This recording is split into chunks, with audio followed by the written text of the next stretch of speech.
What's going on, Badger fans? Let's talk about another Wisconsin win. Some of the good, the bad. It wasn't our A game, but a lot of stuff to talk about in this one as the Badgers continue rolling through the Big Ten. Undefeated in conference. Let's go. You are Locked On Badgers, your daily podcast on the Wisconsin Badgers. Part of the Locked On Podcast Network, your team every day. What's going on, Badger fans? Welcome to a victory edition of the therapy session. Let's talk about it. But first, we got to be excited. This is awesome. It's a good day for me. Come on in here, buddy. Get up on that line. We got Rajiv jumping in too. Yeah, what's up, man? It's a victory. We just started. Rajiv's going to be able to join us for a little bit here. You got to win some games that you don't have your A game. And I thought Northwestern gummed it up a little bit. I don't think we played our best. It wasn't the cleanest effort. But you got to win a couple of those in the year. It's absolutely critical. If you're going to win the conference, which I'm going to now start talking about because this is just where we are right now, believe with Rajiv in full effect, you have to slog it out like this. You've got to win games where AJ Storr just isn't playing well. You've got to have guys step up like Max Klesmit just continues to do. This is exactly what we need. Yeah, listen, I mean, this was not a pretty game. The turnovers in the first half were crazy. I think there were a couple big adjustments that I wanted to bring up. One was Boo Buie was crushing us in the first 10 minutes, absolutely destroying us. And then you saw Chucky start face guarding him and just playing total denial defense against him, which was exactly the right move. And it frustrated him to the point where the only thing he could really do in the second half was bring the ball up the court, and then people were setting on-ball screens to kind of free him up. Otherwise, Chucky was really, really playing great defense against him. But yeah, like this, it's really, really tough to go through our conference, even if it's a home game. I know that people talk about, oh, the Big Ten's down. I don't know that the Big Ten's really that far down. I just think that there's not huge, amazing stars in the conference, but all these games are going to be tough. And when you can win a game where you're not playing your best, that's how you win the conference. This is how you do it. Yeah, no, I agree. You got to win games like this. Not every game is going to be 82-70, every 85-70. You have to win games like this. You just have to. And yeah, we can start talking about it. And you know, my favorite teams that have ever had, Rajiv, and for people in the comments, are the teams that kind of you don't see coming. Like everybody, I thought this, you thought this, everybody thought this team would be better this year. I think we all predicted top 4, finish in the Big Ten. It's going to go to March. No, but none of us were talking realistically about winning the conference. Never. I mean, surprise you are your favorite teams. Like this team could do it. Like realistically, this could win the Big Ten this year. We need to talk about it. You're right. I mean, when you have a 2-game lead on Purdue and basically a 1-game lead on Illinois and a 2-game lead on everybody else, I think everyone has at least 2 losses except for Illinois.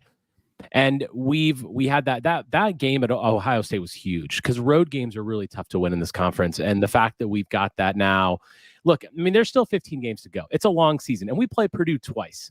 So, I mean, if we, if they sweep us, look, it's going to be hard to win the conference. And that team is really, really good.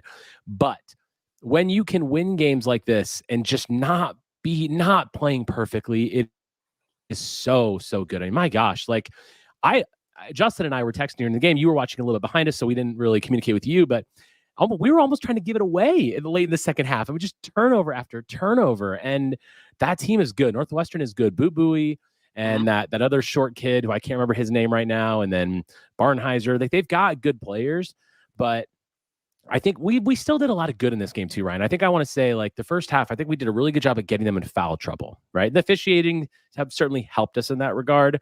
We were in bonus really early, but I think the way we were playing, now they played a very aggressive defense, and that kind of hurt them a little bit because they got in foul trouble early. They weren't able to really, get in the game the way they wanted to, but we still did a lot of good things. So they're still good to take from it. As you and I've said many times, any close game, good and bad, this absolutely could have been a loss. But when you pull these games out, inch ever so closer. So yeah, definitely it's worth talking about. I definitely did not think we were going to be the way we were. But the other thing is we're getting contributions from lots of various people. Who knew that Max Klesmit in the second half of the Ohio State game and this game was going to drop like 40 points? That's unbelievable. But he needs to stay aggressive too. That's something I've talked about at least. That there's games where he scores 2 points, and I know you're a defensive linchpin. You have to stay aggressive because this is one of the things I was thinking about during this game is this is really the 3-point shooting component that we expected Connor Seagen to bring to the team. And if Klesmit can bring that, then not having Connor Seagen in this rotation as much as we had thought it would be really isn't that big of an impact. Because really, it's not Connor Seagen, it's the 3-point shooting, right? If you moneyball this thing, right? We don't need to replace Connor, we need to replace X amount of 3-point shots. Well, if Klesmit is that guy that can step into that void, then it's not that Connor's not needed, but suddenly his biggest contribution is being filled by someone who plays better defense, and that's the key to Klesmit. But Klesmit needs to be aggressive. The other thing I like, a lot of his shots generated out of the post. A lot of his shots are generated through offense, through Stephen Karl getting doubled, who doesn't force a lot. So now you're getting high efficiency one of your best perimeter defenders. He's suddenly, if he can listen, he's not going to do this every game, but if he can be this version of aggressive every game, it gets really tough for teams because you can't double the post anymore because everybody around him shoots. I mean, think about what it would have been like without Klesmit today. We would have had scoring droughts like we so painfully had last year. And no matter what happens, we don't, because if it's Blackwell, maybe steps up, or if it's Klesmit that steps up, or, and again, Northwestern played us really well. The one other thing I wanted to bring up right off the bat was the double teaming on Karl. I think that we had a bit of a miss on that today. Every single time I feel like it went down to Karl. He was looking for the double. He knew it was coming over, and then he held the ball, I thought, a little bit too long, but the guys weren't moving. There was not enough movement when Karl had it in the double team.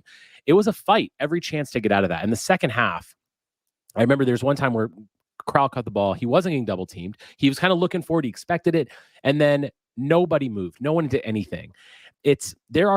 I guess the point is there's still a lot of room for growth on this team, and we can get that much better. But when you have now 5 weapons on the floor at all times, pretty much, that can score short of maybe a couple of people that really can't, it allows so much more offensive creativity and weaponry, because now you're not just focusing on one key player.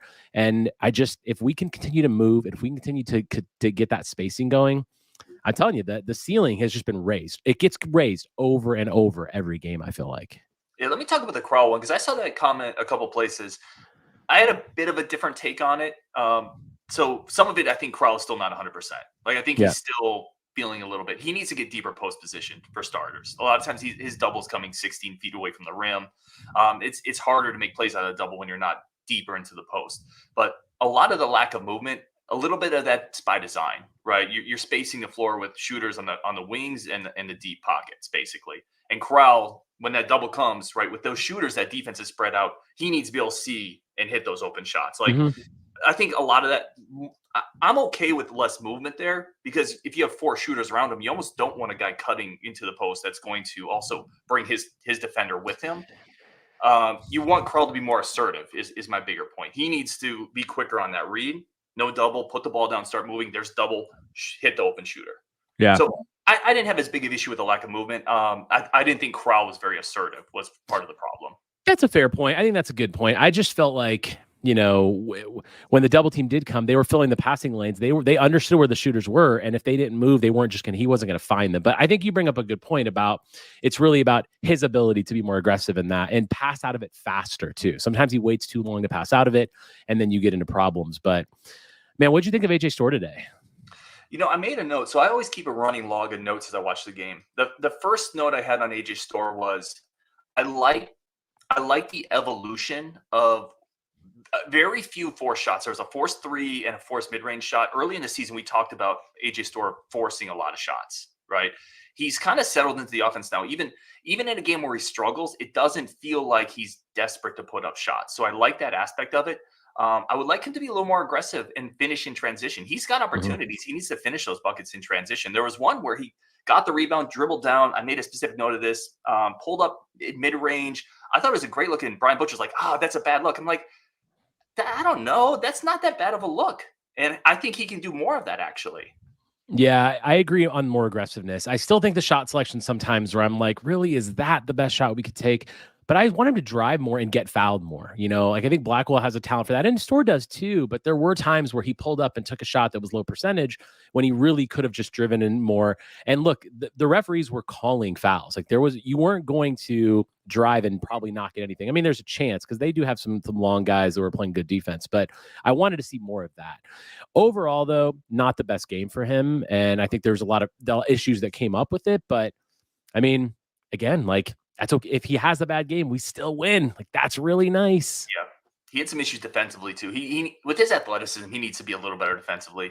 The thing I would say too is Storr, and Blackwell has this issue as well. People, and I'm just saying this in general. I'm not putting you on the spot here, but people will say, "Well, get to the rim. You got to get finished at the rim." A lot of times when people aren't doing that, it's because they can't.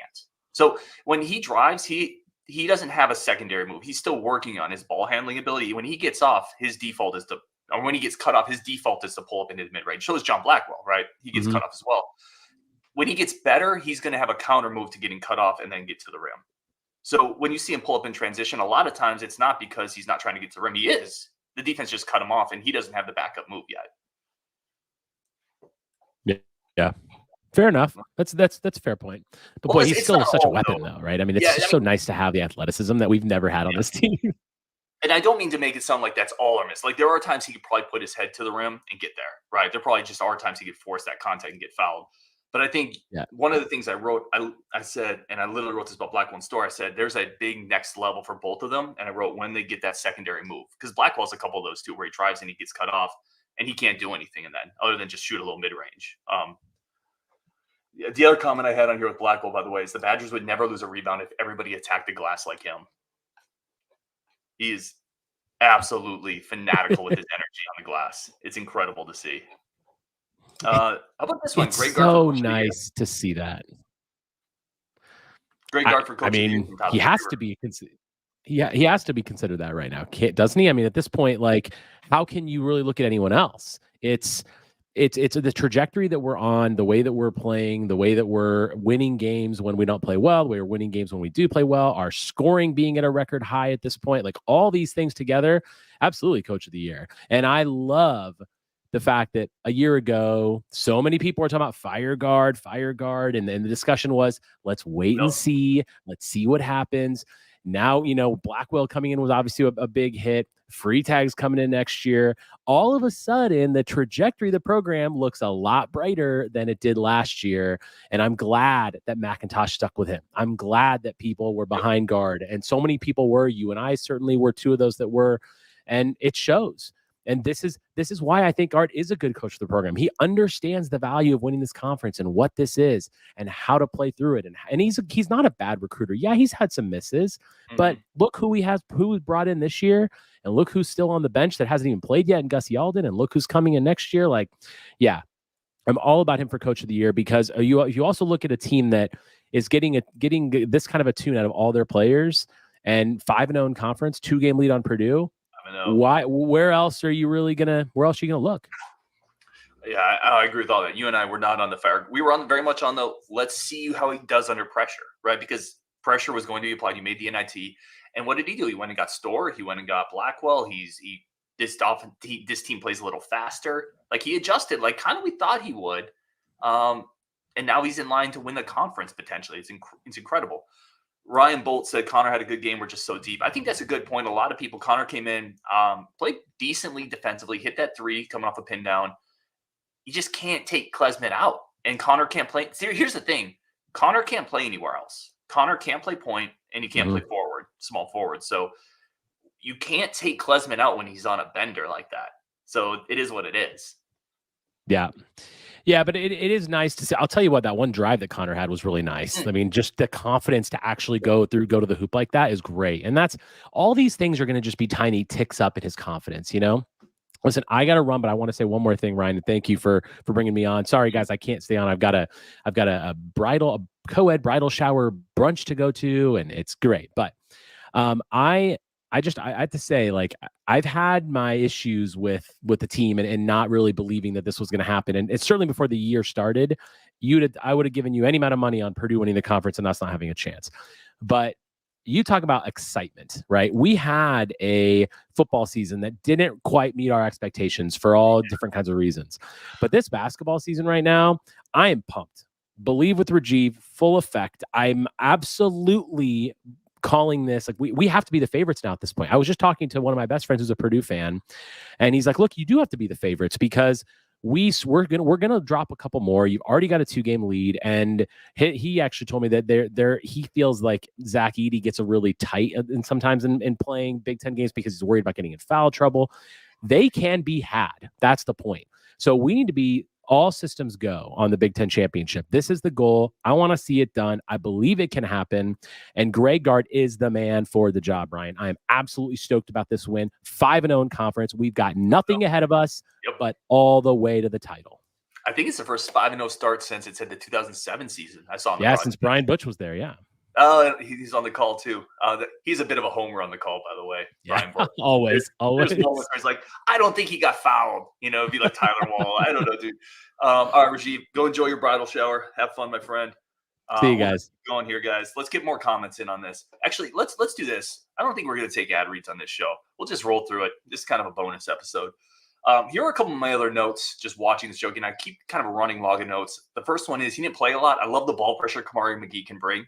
Like you see it, and it's so nice. One of the best things you can have on your bench is different types of weapons. Like you want to be able to go to people who can bring you something different because matchups matter in basketball, right? And we're going to run into a team somewhere in the tournament, in March, in the Big Ten, wherever it is, that's going to have a 5'10" point guard who can keep the ball on a string and really break you down. It's nice to have a Kamari McGee who can come in and light up pressure a little quicker than Chucky. I thought he had really nice minutes today.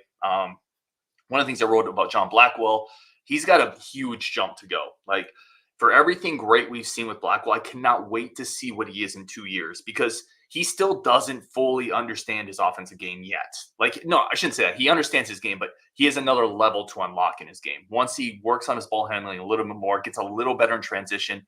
Right now, he is a bit of a straight line drive or nothing guy, right? If he beats you off the straight line drive, he gets in, he gets physical, jump stop, goes up, gets contact. He has another secondary move development, and when that happens, he's going to be an all Big Ten conference player. Early turnovers, I did give Northwestern some credit on some of those turnovers, especially early. I thought they were playing aggressive. They were getting passing lanes. But late, it was just bad turnovers. Wisconsin was just fumbling the ball away. I wrote you had at least 4 bad turnovers down the stretch, bad passing angles, both from Stephen Karl, Max Klesmit. That's just inexcusable basketball, right? If you had lost this game, which obviously Wisconsin very nearly did, you would easily point to those turnovers and say, that's why you lost it. And again, down the stretch, at least 4 of those, or throughout the course of the game, at least 4 of those were inexcusable turnovers for a veteran team. You got to clean that up. And Hepburn, Klesmit, Karl, Greg Gard, they're going to harp on that. That's going to be in the film study. I wrote one of the things I really like, and we talked about this before, but the switchability of Tyler Wahl, especially against bigger guards and versatile wings, is incredibly important for this defense. You saw him switch on to Boo-Booey a couple times. His ability in a pick and roll to blow it up because he can just switch onto that guard, and for 7 seconds, he can light him up defensively. That led to a turnover from Northwestern. It leads to tough shots. He has that ability to muck up opposing offenses in their pick and roll game. He can't do it against a really fast guard. You don't want him island against that. But he can hold up against bigger guards, even really good ones. That's an important part of this defense. You love the upside of Winter, right? There was a play in this game. Winter got the ball at the top of the key. I thought he should have shot it. He was open. He pump faked. But then the really great stuff started to happen. There's about a 4-second sequence. Winter gets the ball, pump fakes, gets a half step from the post defender, drives by and puts the ball on deck. And that's where a lot of young bigs, they're going right to the rim and they're running somebody over. He keeps his head up, ball on deck, 2 dribbles, finds Tyler Wahl, beautiful pass, Wahl gets fouled. You see all the upside of Nolan Winter in like a 5-second encapsulation. Like the ability to catch, rise up, pump fake, ball on the deck, quick pass, versatility, offensive ability, secondary playmaking. If it comes together for him, I'm not there with Rajiv's Dirk comparison, but I've said it could be like a Channing Frye, John Lure type of guy. Those are both NBA players. Like he has that type of potential, and you saw a little bit of it today. It continues to come for him. One of the things I thought was interesting is when Connor Seaton was on the floor earlier this season, we saw teams hunt him. defensively, like really hunt him. We saw it at the end of last year when Connor was on the floor. We saw teams really, really hunt him, find the mismatch, get him involved in pick and rolls, get him involved in playing isolation defensive basketball. Northwestern didn't do that today against Connor. And usually when teams aren't doing that, it's because that guy is playing a little better defensively. Now, we need more film on it, and I thought Northwestern probably should have tried it a little more, but I think we're seeing encouraging things defensively from Connor where teams aren't just targeting him. And usually teams aren't targeting you because you're playing a little bit better. I thought that was super encouraging. Be ready to shoot Steven Karl. I know the three-point shot has left Steven Karl a little bit. Still, when you catch it, you just be a threat. Look at the rim, pump fake, see what happens. Like, you got to be ready to shoot. You got to look like you're going to shoot. You got to be ready to pump it because that draws people to you, and you're such a good passer. You do that, you open everything up, and then you can play better, or you can play out of that a little bit more. He just has to be more assertive, and I think some of it, he's not 100%, but when you catch the ball and you're open on the perimeter, look to the rim, pump fake, see what happens. Sometimes good things will happen just by pump faking, right? Let's see what else we got here. Oh, I thought we could have played through the post a little bit more. The way they were doubling, I thought we were getting some open looks out of that. I think some people disagree with me there, but I thought we could have done that. And then the last one I wrote down is Boo Buie has horrific body language. If I was a coach, nay. If I was a parent, oh my gosh, Boo Buie, if you were horrific body language. He is the pitcher yelling at his shortstop for like botching a tough play. He's out there blasting his teammates because he got stuck in the air and threw a turnover. He's blasting his teammates earlier in the game. His shoulders are slumped. Oh my gosh, like he's super talented. That is the worst type of dude to coach. A person that has that type of body language. That is an energy vampire. I'm sorry. Like, that's the worst type of guy to cheer for, to coach. Like, I know he's super talented. That body language is horrendous. All right, let's see what else we got in comments. Sorry, I just wanted to kind of throw some of my thoughts out there. And now let's bump some comments in here. Let's see. Yeah, Jeff Olson mentioned Ilver taking some minutes from Gilmore. Gilmore had that early turnover, threw it into the passing lane. That was a Boo Buie thing. And then Ilver came in. I thought Ilver looked okay. Listen, if Ilver can take some of those minutes, because he is a better offensive player. He's a little bigger than Gilmore. He needs to continue working defensively, but I thought he showed some stuff on the glass. He went after a couple rebounds. He can help this team because he can give you a little more offensive punch as that backup 4, that backup 5. And that is definitely something that would help this team going forward. Hunter says Klesman finds his footing, will he get more consistent? He needs to always be there's stretches of games where he's just not very aggressive. And him being more aggressive is going to help everything. So you saw it at the second half of Ohio State. You saw it today. It needs to when he gets open shots, he needs to take those open shots. And there's times he passes those up, whether it's because he's putting so much energy in defensively or because I don't know. He just needs to be more aggressive. He's a good offensive player. Like, take more shots. Take more shots from the jump. Let's see. John Berger says Karl's 7 foot. Dunk it. He's tentative and lacks coordination. We need to get off this thing. And John, I'm not crushing you on this comment. A lot of people have this comment. This is indicative of a lot of people. That's not Karl's game. Like, it's like saying, I mean, yes, like I would love that too. It's not his game. It's not going to happen. Like, he's not that type of big man. And that's why he's not going to be like an NBA lottery pick, right? He's just not that type of big man. It's like saying, Connor needs to lock in and play great defense. Connor's, that's not his game either. Like, some people have some limitations. Karl is always going to struggle with better athletes, bigger, more physical bigs. That's just, it's who he is. And instead of constantly harping on that, let's look at some of the things. I mean, he had 8 rebounds today. He has the ability to get doubled and find open players. I agree he needs to be more assertive, and I think that's controllable, but he's never going to be out there yamming on people. Like, it's just not his game. It just isn't. So let's see what else. We got a bunch of comments out here. Tyler Stuber says, can't wait for Winder to put on some weight. He's going to be solid, I think, especially if some of the threes. Yeah, he's going to be really good. I don't know what the ultimate ceiling is. He definitely needs to put on some weight, and he needs to be a little more consistent shooting the ball. I think both those things will come. I think his ceiling is as an all-conference type of player. And if he puts on that good weight and develops the shot a little bit more, continues working on the offensive skills, I think he can be that type of guy. And remember, he's a freshman right now. Like, he's a freshman right now playing real minutes in a Big Ten. That's not terrible. That's very encouraging. I think in a year or two, boy, this, not to get off on a tangent, in a year or two, this team could be scary. Could be really, really good. Let's see. Chucky played 36 minutes, 37 last minutes. He's going to burn out or get injured. We need to back up point guard. Klesman is good off ball. Can John Blackwell Jr. play point? I don't think Blackwell's a point guard this year. I don't think we have. I mean, it's Kamar McGee, right? I think Klesman can play some backup. I think the better way to do it would be give Klesman some minutes as the backup 1, and then you slide in a Connor Siege into the 2, or you give Blackwell more minutes at the 2. I think that's the way you give Hepburn more of a break. I think Kamar McGee as well. I don't think the answer is John Blackwell playing point guard, though. I think maybe in the future he can, because he has great instincts and great IQ. But as a ball handler, I don't think you want him initiating the offense right now. I don't think he's at that point. And quite frankly, you probably want to keep it as simplified for true freshmen as you can, right? You don't want to put on that kind of burden on him. Right now, it's play defense, get rebounds, hit open shots. And that's probably enough for a true freshman who's going to probably hit a wall at some point. So I like the role for Blackwell. I wouldn't want to increase the responsibility level. I think it's maybe Klesman, maybe it's Kamar McGee. I think that's the answer for that. Dark Grease says, but Ryan, Karl missing layups over guards at the rim is unacceptable, even if he's unathletic. Agreed. No, I agree with that. You got to make those bunnies. He had a couple down the stretch. Obviously, that one where he tried to catch in one hand. You got to finish that. No excuses. I 100% agree with that. Badger T-Hop said, I think Blackwell could play point. I don't think he would be this year. Like, I don't think the ball handling is where you want it as a point guard. I think the instincts and the IQ probably are, but I think he's got to get a little bit better. Let's see. Ryan Bolt says, Winter has a great-looking shot. I think they'll start falling more consistently. Yeah, I love his form. I absolutely love his shot. Ryan Bolt says, our depth was on display once again. I keep going back to this, and was it? How many points did we get on the bench today? See, this is the thing. This doesn't feel like a depth win to me. Now, Blackwell scored 5 off the bench.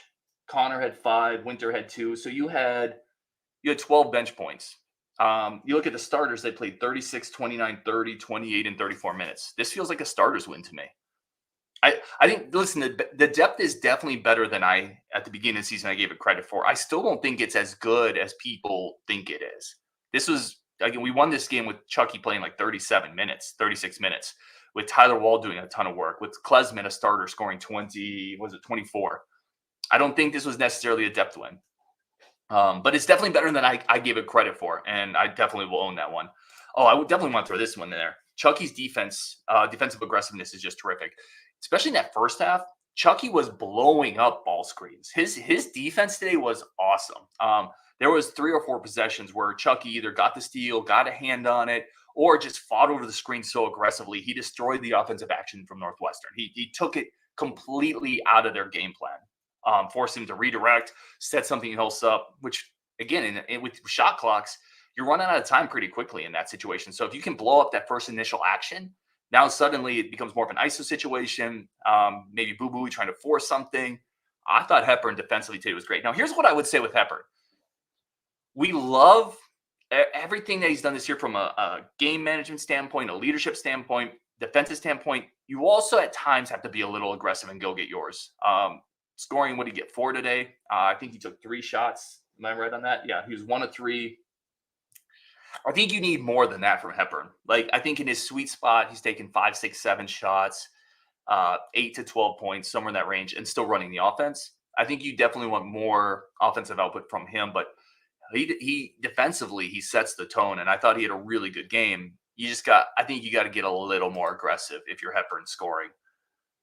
Let's see. Joe Frickleton. This is a great point. I love this team. It makes free throws. Yes. Y'all remember some of the struggles the last couple of years at the free throw line, right? Like pulling our hair out. It's been a couple-year issue. This team has nails at the line. Absolutely nails this year. I absolutely love it. Like, I feel good going to the line. And at the end of the game, when you send a Klesman, a Hepburn, an AJ Storr, when you send any of those dudes to the line, it feels like you're hitting everything. Karl and Wahl, I still get a little nervous. But you got to give Wahl a ton of credit for the improvement he's made. So, yeah, like you need to hit free throws to finish close games, and this team has absolutely done that. Bo, man, where are you at today, Bo? Northwestern's not that bad of a team, Bo. Northwestern's a solid team. I don't know why you're so upset. Badger Bourmont, this is a really good point. Wahl can handle the ball in spots. He absolutely can. He can play some secondary ball handling. You can give him the, especially now that he can free throws towards the end of the game. He can bring the ball up some if Chucky's getting denied, if Klesman's getting denied, and you're not terrified that they foul him because he can hit those shots now. I agree there too. All right, let's roll on that one. A bunch of comments. I apologize that today's show was a little late. My kid had a basketball game, so I had to record the show or record the game and watch it late. But really do appreciate everybody tuning in. This is a good one to end on. Wahl, most improved player from last year. Who is the most improved player from last year for you guys? Is it Hepburn? Is it Klesman? Is it Wahl? Is it Karl? I think there's a couple candidates. It's probably to me, Wahl is just playing like he did 2 years ago. Last year, he had such a usage rate that I think it's hard. Hepburn is playing a different role. It's probably Klesman to me. I mean, he's taken over 2 Big Ten games at this point. 24 today. He took over the Ohio State game. He kind of took over the Marquette game.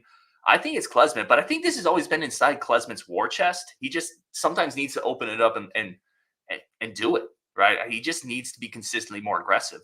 And if he does that, I think you're going to see more. You're not going to see this, but you're going to see more output from him. But I think it is Klesman would be my guess. A couple of comments in here. Klesman from Chris Reynolds. Bo Dragon asks, who's coming over to help me cut wood? Not this guy, Bo. Guy says Klesman. Badger T-Op says Klesman. Eric says Klesman. John Berger says Isaac Gard. I don't know about that one. Let's see.